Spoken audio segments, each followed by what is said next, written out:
خداوند کے زندہ پاک کلام میں سے استثنا کی کتاب اس کا 31 باب۔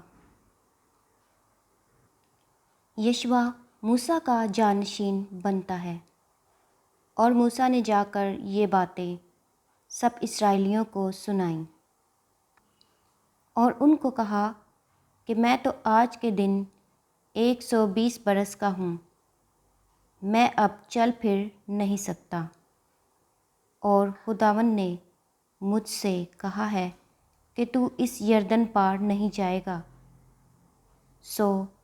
خداوند تیرا خدا ہی تیرے آگے آگے پار جائے گا، اور وہی ان قوموں کو تیرے آگے سے فنا کرے گا، اور تو ان کا وارث ہوگا، اور جیسا خداوند نے کہا ہے یشوع تیرے آگے آگے پار جائے گا، اور خداوند ان سے وہی کرے گا جو اس نے اموریوں کے بادشاہ سیحون اور اوج اور ان کے ملک سے کیا کہ ان کو فنا کر ڈالا، اور خداوند ان کو تم سے شکست دلائے گا، اور تم ان سے ان سب حکموں کے مطابق پیش آنا جو میں نے تم کو دیے ہیں۔ تو مضبوط ہو جا اور حوصلہ رکھ، مت ڈر اور نہ ان سے خوف کھا، کیونکہ خداوند تیرا خدا خود ہی تیرے ساتھ جاتا ہے، وہ تجھ سے دستبردار نہیں ہوگا اور نہ تجھ کو چھوڑے گا۔ پھر موسیٰ نے یشوع کو بلا کر سب اسرائیلیوں کے سامنے اس سے کہا کہ تو مضبوط ہو جا اور حوصلہ رکھ، کیونکہ تو اس قوم کے ساتھ اس ملک میں جائے گا جس کو خداوند نے ان کے باپ دادا سے قسم کھا کر دینے کو کہا تھا، اور تو ان کو اس کا وارث بنائے گا، اور خداوند ہی تیرے آگے آگے چلے گا، وہ تیرے ساتھ رہے گا، وہ تجھ سے نہ دست بردار ہوگا نہ تجھے چھوڑے گا، سو تو خوف نہ کر اور بے دل نہ ہو۔ ہر 7ویں سال شریعت کی کتاب پڑھی جائے، اور موسیٰ نے اس شریعت کو لکھ کر اسے کاہنوں کے جو بنی لاوی اور خداوند کے عہد کے صندوق کے اٹھانے والے تھے اور اسرائیل کے سب بزرگوں کے سپرد کیا۔ پھر موسیٰ نے ان کو یہ حکم دیا کہ ہر 7 برس کے آخر میں چھٹکارے کے سال کے معین وقت پر عید خیام میں، جب سب اسرائیلی خداوند تیرے خدا کے حضور اس جگہ آ کر حاضر ہوں جسے وہ خود چنے گا، تو اس شریعت کو پڑھ کر سب اسرائیلیوں کو سنانا۔ تو سب لوگوں کو یعنی مردوں اور عورتوں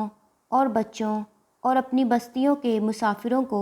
جمع کرنا تاکہ وہ سنیں اور سیکھیں اور خداوند تمہارے خدا کا خوف مانیں، اور اس شریعت کی سب باتوں پر احتیاط رکھ کر عمل کریں، اور ان کے لڑکے جن کو کچھ معلوم نہیں وہ بھی سنیں، اور جب تک تم اس ملک میں جیتے رہو جس پر قبضہ کرنے کو تم یردن پار جاتے ہو، تب تک وہ برابر خداوند تمہارے خدا کا خوف ماننا سیکھیں۔ موسیٰ کو خداوند کی آخری ہدایات۔ پھر خداوند نے موسیٰ سے کہا کہ دیکھ تیرے مرنے کے دن آ پہنچے، سو تو یشوع کو بلا لے اور تم دونوں خیمہ اجتماع میں حاضر ہو جاؤ تاکہ میں اسے ہدایت کروں۔ چنانچہ موسیٰ اور یشوع روانہ ہو کر خیمہ اجتماع میں حاضر ہوئے، اور خداوند ابر کے ستون میں ہو کر خیمہ میں نمودار ہوا، اور ابر کا ستون خیمہ کے دروازہ پر ٹھہر گیا۔ تب خداوند نے موسیٰ سے کہا، دیکھ تو اپنے باپ دادا کے ساتھ سو جائے گا، اور یہ لوگ اٹھ کر اس ملک کے اجنبی دیوتاؤں کی پیروی میں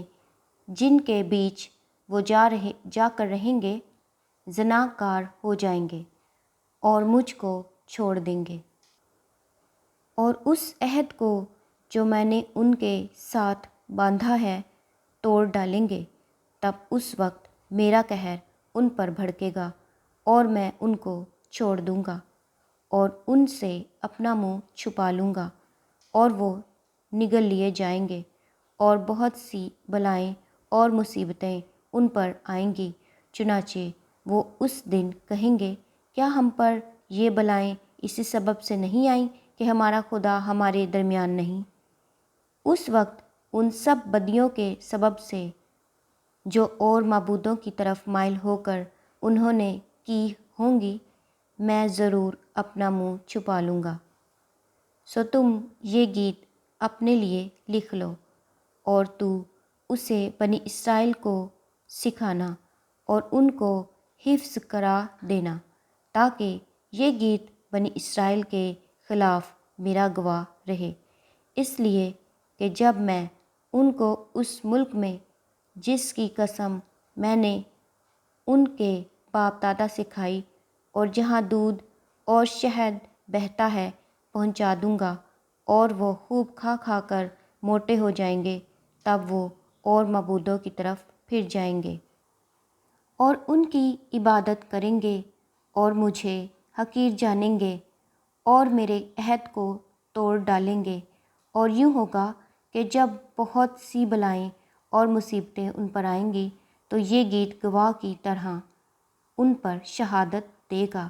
اس لیے کہ اسے ان کی اولاد کبھی نہیں بھولے گی، کیونکہ اس وقت بھی ان کو اس ملک میں پہنچانے سے پیشتر جس کی قسم میں نے کھائی ہے، میں ان کے خیال کو جس میں وہ ہیں جانتا ہوں۔ سو موسیٰ نے اسی دن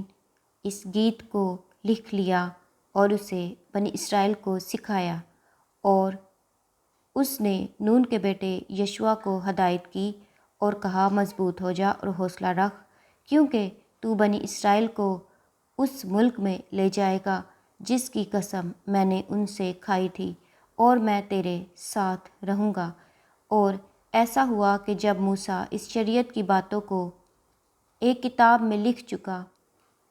اور وہ ختم ہو گئیں، تو موسیٰ نے لاویوں سے جو خداوند کے عہد کے صندوق کو اٹھایا کرتے تھے کہا کہ اس شریعت کی کتاب کو لے کر خداوند اپنے خدا کے عہد کے صندوق کے پاس رکھ دو، تاکہ وہ تیرے برخلاف گواہ رہے، کیونکہ میں تیری بغاوت اور گردن کشی کو جانتا ہوں۔ دیکھو، ابھی تو میرے جیتے جی تم خداوند سے بغاوت کرتے رہے ہو، تو میرے مرنے کے بعد کتنا زیادہ نہ کرو گے؟ تم اپنے قبیلوں کے سب بزرگوں اور منصب داروں کو میرے پاس جمع کرو، تاکہ میں یہ باتیں ان کے کانوں میں ڈال دوں اور آسمان اور زمین کو ان کے برخلاف گواہ بناؤں، کیونکہ میں جانتا ہوں کہ میرے مرنے کے بعد تم اپنے کو بگاڑ لوگے اور اس طریق سے جس کا میں نے تم کو حکم دیا ہے پھر جاؤ گے، تب آخری ایام میں تم پر آفت ٹوٹے گی، کیونکہ تم اپنی کرنیوں سے خداوند کو غصہ دلانے کے لیے وہ کام کرو گے جو اس کی نظر میں برا ہے۔ خداوند کے زندہ پاک کلام کے پڑھے اور سنے جانے پر خداوند کی خاص برکت ہو۔ خدا کا شکر ہو، آمین۔